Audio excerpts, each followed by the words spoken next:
दिल्ली से करीब 3,500 किलोमीटर दूर अरब प्रायद्वीप के एक अशांत देश में एक भारतीय महिला की जिंदगी किसी अंतिम चमत्कार की बाट जोह रही है। नाम है निमिषा प्रिया। निमिषा इस वक्त यमन की राजधानी सना के केंद्रीय कारागार में कैद हैं। उनकी फांसी की तारीख 16 जुलाई मुकर्रर की गई है, यानी महज एक दिन बाकी है। वो यमन के नागरिक तलाल अब्दो महदी की हत्या में दोषी साबित हुई हैं। लेकिन कहानी सिर्फ इतनी नहीं है, इसमें टूटी उम्मीद का जिक्र है, शारीरिक, मानसिक और आर्थिक शोषण का भी जिक्र है। एक सिरा यमन के गृह युद्ध से जुड़ा है तो दूसरा भारत की कूटनीतिक सीमाओं और शरिया कानून से भी। सवाल है कि क्या अब भी फांसी रोकी जा सकती है? क्या भारत सरकार के पास कोई रास्ता बचा है? ये पूरा केस क्या है, आज के शो में इसी की चर्चा करेंगे। नमस्ते, हम हैं सिद्धांत और आप देख रहे हैं लल्लन टॉप का अंतर्राष्ट्रीय प्रसंगों से जुड़ा रोजाना का कार्यक्रम दुनियादारी। Brought to you by Sharda University and censored in K. Where the software engineer meets the cool UI UX designer. The world comes together at Sharda University. सबसे पहले इस पूरे केस की कहानी जानते हैं। निमिषा प्रिया केरल के पलक्कड़ जिले के कोलनगोड की रहने वाली थी। घर की माली हालत ठीक नहीं थी। माँ बाप डोमेस्टिक हेल्प का काम करते थे। निमिषा की पढ़ाई का खर्च एक लोकल चर्च ने उठाया। उन्होंने नर्सिंग में डिप्लोमा कोर्स शुरू किया, लेकिन बीच में पढ़ाई छोड़ दी। डिग्री अधूरी रह गई। इसके बाद उन्होंने नर्स की नौकरी तलाशनी शुरू की, लेकिन बिना पूरी डिग्री के कोई मौका नहीं मिला। SLS और पैराबेन गॉन, तो उसका करंट ऑन। What then? इसके पोटेशियम आयंस करें टूट का करंट गॉन, लाइफ का करंट ऑन। फिर साल 2008 में उन्होंने तय किया कि यमन जाएंगी। सुना था कि वहाँ मेडिकल स्टाफ की भारी डिमांड है, नौकरी मिलने की संभावना ज़्यादा है। इस उम्मीद से वो यमन की राजधानी सना पहुँची और उम्मीद टूटी नहीं। वहाँ के एक सरकारी अस्पताल में बतौर नर्स काम मिल गया। तनख्वाह आने लगी, घर पैसे भेजने लगी, ज़िंदगी पटरी पर आने लगी थी। फिर साल 2011 में वो केरल लौटी। शादी के लिए टॉमी थॉमस नाम के युवक से उन्होंने विवाह किया। शादी के बाद दोनों फिर यमन चले गए। टॉमी को इलेक्ट्रीशियन असिस्टेंट की नौकरी मिल गई। निमिषा एक लोकल क्लिनिक में काम करने लगी थी। साल 2012 में दोनों की एक बेटी हुई। परिवार का खर्च बढ़ गया, लेकिन टॉमी की तनख्वाह कम थी। 2014 में वो भारत लौट गए। अब बेटी और पूरे घर की जिम्मेदारी अकेले निमिषा पे आ गई थी। साल 2015 में निमिषा ने भी अस्पताल की नौकरी छोड़ दी और तय किया कि अब खुद का क्लिनिक खोलेंगी। लेकिन यमन का कानून कहता है कि कोई भी बिजनेस वहां के नागरिक ही चला सकते हैं, यानी उन्हें एक लोकल पार्टनर की जरूरत थी। उन्होंने मदद ली तलाल अब्दो महदी नाम के व्यक्ति की। महदी कपड़ों का व्यापारी था। निमिषा जिस क्लिनिक में पहले काम करती थी, वहां महदी की पत्नी ने बच्चे को जन्म दिया था। दोनों की जान पहचान वहीं से हुई थी। निमिषा ने कुछ पैसे अपने घर वालों से मंगाए, कुछ पैसे महदी से जुटाया। दर्जन भर बेड वाला एक क्लिनिक तैयार हुआ। नाम रखा गया अल अमान मेडिकल क्लिनिक। शुरुआत अच्छी रही, क्लिनिक चल पड़ा, सब कुछ सही चल रहा था। वो अपने पति को यमन बुलाना चाहती थी, लेकिन तब तक यमन के हालात बिगड़ गए। सितंबर 2014 में ही हूती विद्रोहियों ने राजधानी सना पर कब्जा कर लिया। ईरान समर्थित हूती मिलिशिया और सऊदी अरब समर्थित फोर्स के बीच गृह युद्ध छिड़ गया। अप्रैल 2015 में भारत सरकार ने एडवाइजरी जारी कर दी। कहा कोई भी भारतीय नागरिक यमन की यात्रा न करे, जो लोग वहां हैं वे वापस लौट आएं। लेकिन निमिषा ने यमन छोड़ने से इनकार कर दिया था। उन्होंने जो पूंजी लगाई थी वो नहीं गंवाना चाहती थी। वो रुक गई, मगर कुछ ही महीनों में हालात बिगड़ने लगे। दिल्ली हाई कोर्ट में दिसंबर 2023 में दाखिल याचिका में निमिषा की मां ने लिखा कि महदी निमिषा का मानसिक और शारीरिक उत्पीड़न करता था, पैसे हड़प रहा था, धमकाता था। संबंध अब बिगड़ चुके थे। महदी ने निमिषा का पासपोर्ट जब्त कर लिया था, क्लिनिक के रेवेन्यू पर कब्जा कर लिया था। जुलाई 2017 में निमिषा उस जेल के वार्डन के पास मदद मांगने पहुंची थी जिस जेल में मेहदी पहले एक अपराध में सजा काट चुका था। जेल वार्डन ने निमिषा को सुझाव दिया कि वो मेहदी को बेहोशी की दवा दे दे ताकि पासपोर्ट वापस लिया जा सके, लेकिन जो योजना बनाई गई वो बैकफायर हो गई। दवा की डोज ज़्यादा हो गई और मेहदी की मौत हो गई। उसकी डेड बॉडी टुकड़ों में एक पानी की टंकी में मिली थी। करीब 1 महीने बाद निमिषा को यमन सऊदी सीमा के पास से अरेस्ट किया गया था। हत्या और शव को ठिकाने लगाने का आरोप लगा था। निमिषा के वकील ने कोर्ट में दलील दी थी कि यह जानबूझकर किया गया कत्ल नहीं था, उनकी मंशा सिर्फ अपना पासपोर्ट वापस पाने की थी। मेहदी ने बंदूक से धमकाया था, शोषण कर रहा था, लेकिन अदालत ने इसे हत्या माना और 2020 में सना की एक निचली अदालत ने निमिषा को फांसी की सजा सुना दी। इसके बाद निमिषा ने माफी के लिए उच्च न्यायालय में अर्जी लगाई, लेकिन नवंबर 2023 में यमन की सुप्रीम जुडिशियल काउंसिल ने उनकी माफी की अपील भी खारिज कर दी। यहां निमिषा के परिवार वालों ने भारत सरकार से मदद की गुहार लगाई। कुछ लोगों ने सेव निमिषा प्रिया फाउंडेशन बनाया, वो भी अपने स्तर पर कैंपेन चलाकर निमिषा की रिहाई की कोशिशें करने लगे थे। मीडिया रिपोर्ट्स के मुताबिक फाउंडेशन की मदद से लाखों रुपए निमिषा के वकील को दिए गए, लेकिन उनके केस में कोई प्रोग्रेस नहीं दिखी। इसी बीच 30 दिसंबर 2024 को निमिषा का केस एक चरण और आगे बढ़ा दिया गया। राष्ट्रपति रशद अल अलीमी ने निमिषा की सजाए मौत पर मुहर लगा दिए। जुलाई 2025 में निमिषा की फांसी की संभावित तारीख को सार्वजनिक कर दिया। यह खबर यमन में 1999 से रह रहे एक भारतीय कार्यकर्ता सैमुअल जेरोम बस्कर्ण ने मीडिया को बताई थी। उन्होंने कहा कि सना सेंट्रल जेल के चेयरमैन ने उन्हें मैसेज भेजकर जानकारी दी थी कि फांसी की तारीख 16 जुलाई तय कर दी गई है। ऐसे में निमिषा के पास 2 रास्ते थे। पहला, ब्लड मनी। ब्लड मनी क्या है? दरअसल यमन में इस्लामी शरिया कानून है। वहां पीड़ित परिवार के साथ समझौता कर सजा माफ कराई जा सकती है। इसके लिए निमिषा के परिवार को ब्लड मनी या दिया, जिसे आसान भाषा में मुआवजा कह सकते हैं, वो पीड़ित परिवार को चुकाना होगा। ब्लड मनी उस पैसे को कहा जाता है जो माफी के बदले पीड़ित परिवार को देना होता है। हालांकि यह तब लागू होता है जब कोई हत्या जानबूझकर ना की गई हो। यह उस सिद्धांत के आधार पर है कि किसी की जान के बदले जान नहीं लेनी चाहिए। शरिया कानून के अनुसार अगर पीड़ित परिवार मुआवजे से संतुष्ट हो जाए तो निमिषा रिहा हो सकती हैं। ब्लड मनी का क्या हुआ बताएंगे। पहले दूसरा रास्ता क्या है वो जानते हैं। दूसरा रास्ता, डिप्लोमेटिक प्रेशर।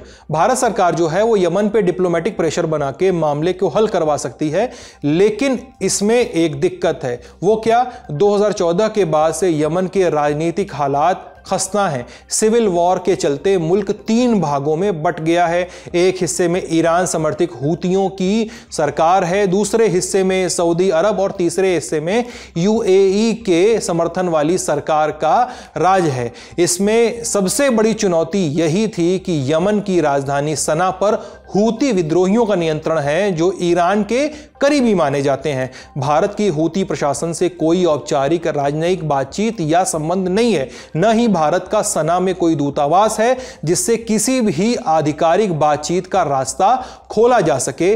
अब यह रास्ता भी सीमित माना जा रहा है। अब 10 जुलाई को सेव निमिषा प्रिया इंटरनेशनल एक्शन काउंसिल नाम के एक वॉलंटियर ग्रुप ने भारत में सुप्रीम कोर्ट में एक याचिका लगाई। मांग की गई कि भारत सरकार निमिषा को फांसी से बचाने के लिए कूटनीतिक दखल दे। 14 जुलाई को इस पर सुनवाई हुई। इस दौरान भारत सरकार की ओर से अटॉर्नी जनरल आर वेंकट रमणी ने कहा कि भारत सरकार ने जो कुछ भी संभव था वो किया है। उन्होंने ये कहा कि सरकार ने तमाम माध्यमों से कोशिश की, अनौपचारिक बातचीत की कोशिश भी की गई। सरकारी वकील ने सुप्रीम कोर्ट को इत्तला किया कि भारत ने यमन में एक प्रभावशाली प्रभावशाली शेख से संपर्क किया है, उनसे अनुरोध किया गया कि वो अपने स्तर पर हस्तक्षेप करें। वकील ने कोर्ट को बताया कि हमें एक अनौपचारिक संदेश मिला है, कहा गया है कि शायद फांसी पर रोक लग सकती है, लेकिन यह सिर्फ संकेत है, पक्के तौर पर कुछ नहीं कहा जा सकता। इसके साथ ही कोर्ट को जानकारी दी गई कि 14 जुलाई की सुबह 10:30 बजे एक आखिरी अनुरोध भी भेजा गया था। यमन सरकार से गुजारिश की गई थी कि सजाए मौत पर रोक लगाई जाए, लेकिन उस पर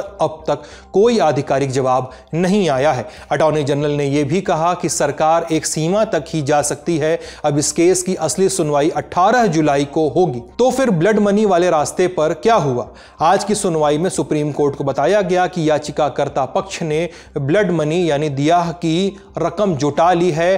पीड़ित परिवार को 8 करोड़ 60 लाख रुपए देने की पेशकश की गई है, लेकिन अटॉर्नी जनरल आर वेंकटरमणी ने बताया कि रकम इकट्ठा हो जाने के बावजूद महदी के परिवार ने इसे ठुकरा दिया है। वजह, उन्होंने कहा कि यह हमारे सम्मान का मामला है, हम ये पैसा नहीं लेंगे। तो क्या अब भी कोई रास्ता बचा है? हमने जानकारों से जानने की कोशिश की। मुझे लगता है कि अभी की जो सिचुएशन, आज तक के मीडिया रिपोर्ट्स को देख के जो समझ में आ रही है बात, उससे ऐसा ही लगता है कि बहुत आसान नहीं है। और जब भी हम किसी, जैसे मैंने कहा कि किसी दूसरे मुल्क के अंदर इस तरीके की किसी घटना की, खास तौर से जब आप किसी मर्डर केस को डील कर रहे होते हैं या कुछ उससे बड़े सीरियस केसेस को डील कर रहे होते हैं, तो कुछ तो होती है कि फ्रेंडली कंट्रीज के साथ कुछ ऐसे नेगोशिएशंस होते हैं जिसके बिना पे कुछ बात आसान हो जाती है। लेकिन अभी तक जहाँ तक मुझे समझ में आ रहा है और जहाँ तक मीडिया रिपोर्ट्स कह रही हैं, उसको देख के बहुत ज़्यादा मैं पॉजिटिव नहीं नज़र आ रहा हूँ, क्योंकि ये आज की अकेली बात नहीं है।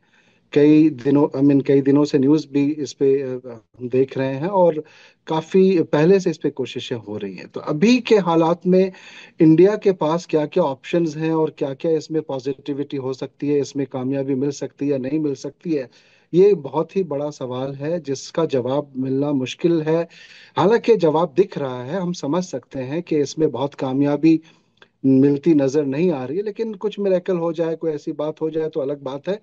जब निमिषा प्रिया केस की बात होती है तो यमन के अलावा एक और देश का जिक्र आता है, ईरान, क्योंकि जिस जेल में निमिषा कैद हैं वो यमन की राजधानी सना में है और सना पर कब्जा है हूती विद्रोहियों का। हूतियों के ताकत के पीछे ईरान का समर्थन माना जाता है। जनवरी 2025 में दिल्ली में मौजूद ईरानी दूतावास में एक प्रेस कॉन्फ्रेंस के दौरान एक वरिष्ठ ईरानी अधिकारी ने भरोसा दिलाया था कि ईरान निमिषा प्रिया के केस को उठाएगा। इसके बाद 19 फरवरी 2025 को ओमान की राजधानी मस्कट में एक और कड़ी जुड़ी। वहां ईरानी विदेश मंत्री अब्बास अराक्ची की मुलाकात हुई भारत के विदेश मंत्री एस जयशंकर से, और अगले ही दिन अराक्ची ने सार्वजनिक रूप से कहा कि मैंने यमन के एक सीनियर हूती प्रतिनिधि से निमिषा प्रिया के लिए अपील की है। इसलिए सवाल बार बार उठते हैं कि क्या ईरान इस मामले में भारत की कोई मदद कर सकता है, खासकर जब भारत और ईरान के आपसी रिश्ते ऐतिहासिक तौर पर मजबूत रहे हैं। हमने जानकारों से इस मसले पर भी बात की, सुनिए। लेकिन फिर भी कहने की बात यहाँ पे ये है कि जब हम यमन के अंदर की बात करते हैं और वहाँ पे जो एक होता है ना कि फैसला लेने के लिए आपको कहीं ना कहीं एक स्टेबिलिटी, एक वैसी सरकार से आप अगर डायरेक्ट बात करते हो तो एक उसकी बात अलग होती है। लेकिन आप किसी के चैनलाइज करके किसी और के जरिए करते हैं तो फिर कहीं ना कहीं उसमें वो जो एक उम्मीद होती है जिसमें 100% कुछ रिजल्ट मिलने की जो एक उम्मीद होती है, वो इस सिचुएशन में नहीं दिख रही है। लेकिन अगर कोई एक उम्मीद है तो ईरान के जरिए ही एक सॉलिड होप दिख सकता है। और जैसा मैंने कहा कि वक्त की अभी कमी है। अगर इस कुछ वक्त में, कुछ 2-3 दिनों में अगर कुछ बड़ा हो जाए तो शायद हो जाए, अदरवाइज तो अभी कहीं ना कहीं एक हारी हुई सिचुएशन ही इसको देखी जा सकती है। और ऐसा लगता है कि हालांकि मैं चाहता हूं कि ऐसा कुछ मामला बन जाए कि इसमें कुछ पॉजिटिव बात सामने आ जाए अचानक से, लेकिन ईरान क्या करता है, कैसे करता है, और क्या इसमें भारत के लिए, भारत से उसकी जो दोस्ती है उसको निभाने के लिए बहुत major out of the way जाके कोई ऐसा रोल अदा कर सकता है जिसमें इस केस में कुछ कामयाबी मिल सकती हो। इस खबर में जो भी अपडेट्स होंगे लल्लन टॉप आप तक लेकर जरूर आएगा। अब सुर्खियां। इन दिनों जब भी ईरान का जिक्र हो रहा है तो जून महीने की एक दोपहर का भी जिक्र हो रहा है। वो दिन अगर इजराइल के मन मुताबिक ढलता तो वो ईरान के राष्ट्रपति मसूद पेजेश्कियान का आखिरी दिन हो सकता था। ऐसा क्यों? इसका जवाब है ईरान की सरकारी न्यूज एजेंसी फार्स न्यूज की एक रिपोर्ट। 16 जून की बात है। ईरान इजराइल कॉन्फ्लिक्ट चल रहा था। ईरान के भीतर इजराइल की खुफिया घुसपैठ बढ़ रही थी। इस बीच ईरानी हुकूमत ने जंग में आगे की प्लानिंग के लिए एक मीटिंग बुलाई थी। सुरक्षा के मद्देनजर ये मीटिंग राजधानी तेहरान के पश्चिमी इलाके में एक बंकर नुमा दफ्तर में रखी गई थी। ये दफ्तर ईरान की सबसे ताकतवर सुरक्षा संस्था सुप्रीम नेशनल सिक्योरिटी काउंसिल का था। ऐसे समझिए कि इस काउंसिल के फैसले को सिर्फ सुप्रीम लीडर अली खामेनेई ही काट सकते हैं। फार्स न्यूज की रिपोर्ट के मुताबिक वहां ईरानी हुकूमत के तीनों ताकतें, कार्यपालिका, विधायिका और न्यायपालिका के मुखिया एक साथ मौजूद थे और उनके साथ कुछ और आला अफसर भी थे। मीटिंग अभी खत्म नहीं हुई थी कि अचानक 6 मिसाइलें आ गिरी। फार्स की रिपोर्ट कहती है कि इस अंडरग्राउंड फैसिलिटी के सारे एंट्री और एग्जिट पॉइंट्स को मिसाइलों से उड़ा दिया गया ताकि कोई बाहर न निकल सके। वेंटिलेशन सिस्टम को जाम कर दिया गया। इसके बाद वहां की बिजली भी चली गई, यानी हवा, रोशनी, रास्ता सब काट दिया गया। लेकिन फिर भी राष्ट्रपति और उनके साथ मौजूद बाकी अफसरों को एक इमरजेंसी शाफ्ट से बाहर निकाल लिया गया। पूरा ऑपरेशन मिनटों में हुआ। इस हमले में राष्ट्रपति पेजेश्कियान को पैर में मामूली चोट भी आई थी। पेजेश्कियान ने 7 जुलाई को अमेरिकी पत्रकार टकर कार्लसन को दिए इंटरव्यू में इस हमले का जिक्र किया। बोले कि उन्होंने मुझे मारने की कोशिश की थी लेकिन नाकाम रहे। हमला अमेरिका ने नहीं, इजराइल ने किया था। मैं उस वक्त एक मीटिंग में था, लेकिन उनके जासूस की जो इंटेलिजेंस थी उसी की बदौलत उन्होंने उसी जगह को निशाना बनाया था जहां हम बैठे हुए थे। फार्स न्यूज ने लिखा है कि हमले की सटीकता देखकर ईरान में इजरायली जासूसों की सेंधमारी की जांच चल रही है। हालांकि अब तक ईरानी राष्ट्रपति पर हुए इस हमले की किसी स्वतंत्र एजेंसी ने पुष्टि नहीं की है। इजराइल ने भी इस हमले पर कोई सार्वजनिक टिप्पणी नहीं की है, न बयान दिया है। हालांकि इजरायली खुलेआम ये मानते रहे हैं कि उनका मकसद सत्ता परिवर्तन था और इसके निशाने पर supreme leader ayatollah Ali Khamenei भी थे। लेकिन हमला शुरू होते ही उन्हें एक गुप्त जगह कट ऑफ फैसिलिटी में शिफ्ट कर दिया गया था। उनका ट्रैक खो गया था। पिछले महीने इजरायली रक्षा मंत्री इजराइल काट्ज ने एक इंटरव्यू में कहा था कि हमने अली खामेनेई को मारने की हर संभव कोशिश की थी लेकिन वो नहीं मिले। अगर वो हमारी रेंज में होते तो अब तक मारे गए होते। इजराइल और ईरान के बीच जंग कुल 12 दिन चली। ईरान की foundation of martyrs and veterans affairs कहती है कि इन 12 दिनों में 1000 ईरानी मारे गए थे। जवाब में ईरान के हमलों में 28 इजरायलियों की मौत हुई है। अब अगली सुर्खी।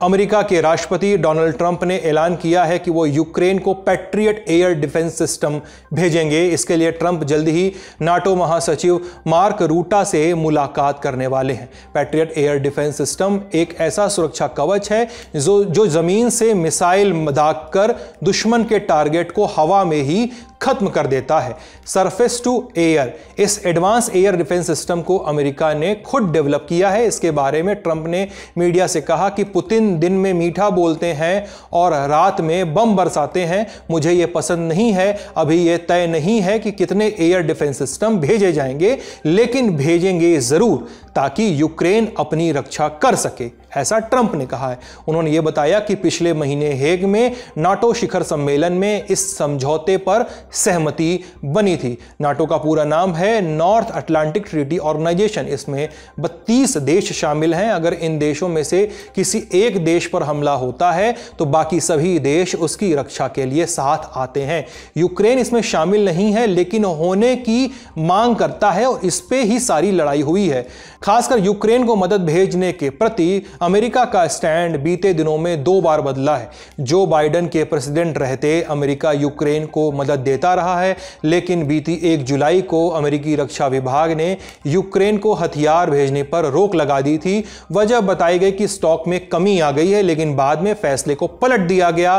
ट्रंप यूक्रेन को हथियार भेजने के लिए राजी हो गए। यह फैसला ऐसे समय में आया है जब ट्रंप लगातार दावा कर रहे हैं कि वो तो रूस यूक्रेन में शांति करवाना करवाना चाहते हैं, लेकिन पुतिन है कि मानते नहीं। 11 मार्च को ट्रंप ने 30 दिन के युद्ध विराम का प्रस्ताव रखा, पुतिन नहीं माने। 30 मार्च को उन्होंने रूस पर सैंक्शंस लगाने की धमकी दी, वो बात अलग है कि लगाया नहीं। 10 मई यूरोपीय देशों ने रूस से बिना शर्त युद्ध विराम की अपील की। पुतिन बोले इस्तांबुल में मिलते हैं। ट्रंप ने कहा कि आऊंगा। 11 मई जेलेंस्की ने कहा कि वो तुर्की में पुतिन का इंतजार करेंगे। पुतिन नहीं पहुंचे, न ही ट्रंप पहुंचे। 19 मई की तारीख आई, ट्रंप और पुतिन की फोन पर बात हुई, लेकिन बातचीत बेनतीजा। 4 जुलाई 6वीं बार ट्रंप और पुतिन की फोन पर बात हुई। पुतिन ने साफ कहा हम पीछे नहीं हटेंगे। और इन्हीं बातों के बीच अब अमेरिका की तरफ से यूक्रेन को हथियार बिक्री बहाल कर दी गई है। अगली सुर्खी ईरान से। यहाँ का एक शहर सुलेमानिया कुर्दिस्तान रीजन में पड़ता है, पहाड़ों से घिरा हुआ क्षेत्र। यहाँ 11 जुलाई को कुर्दिस्तान वर्कर्स पार्टी PKK के सदस्यों ने एक एक करके अपने तमाम हथियार आग के हवाले कर दिए।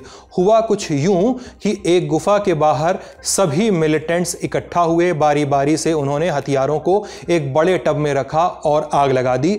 इस दौरान कुछ ऑब्जर्वर्स भी वहाँ पे मौजूद रहे। PKK ने स्टेटमेंट जारी किया कि अब हम अपनी स्वतंत्रता की लड़ाई लोकतांत्रिक और कानूनी तरीकों से जारी रखेंगे। तुर्की के राष्ट्रपति रिसेप तैयब अर्दोगान ने कहा यह आतंकवाद मुक्त तुर्की की ओर एक कदम है। पूरा घटनाक्रम समझने के लिए यह जानना जरूरी है कि कुर्द कौन है। ये कौम तुर्की, ईरान, इराक, सीरिया और आर्मेनिया के सीमाई इलाकों में सदियों से रहती आई है। इनकी संस्कृति और बोली इन देशों के मूल बाशिंदों से अलग है। ज़्यादातर कुर्द सुन्नी इस्लाम का पालन करते हैं। कुर्द इन देशों में अल्पसंख्यक हैं, इसलिए समय समय पर अपने अधिकार की रक्षा की मांग करते रहते हैं, लेकिन सरकार ने ज़्यादा ध्यान नहीं दिया है। नतीजतन ये बगावत पर उतर आए। 1978 में अब्दुल्ला ओजलान नाम के कुर्द नेता ने कुर्दिस्तान वर्कर्स पार्टी PKK की नींव रखी, जिसने हिंसा का कदम उठाया। मीडिया रिपोर्ट्स के मुताबिक इस संघर्ष में 40,000 से ज़्यादा लोग मारे जा चुके हैं। ओजलान खुद 26 सालों से तुर्की की जेल में बंद है। इसी साल फरवरी में उसने सरेंडर करने का फैसला लिया है। उसने PKK और दूसरे फैक्शंस से हथियार डालने की अपील की थी। कुर्दों के इतिहास के बारे में विस्तार से जानने के लिए आपको 28 फरवरी का दुनियादारी का एपिसोड जरूर देखना चाहिए। उसका लिंक आपको डिस्क्रिप्शन बॉक्स में मिल जाएगा। आज का दुनियादारी यहीं समाप्त होता है। अपना ख्याल रखिएगा, स्वस्थ रहिएगा। बहुत बहुत शुक्रिया।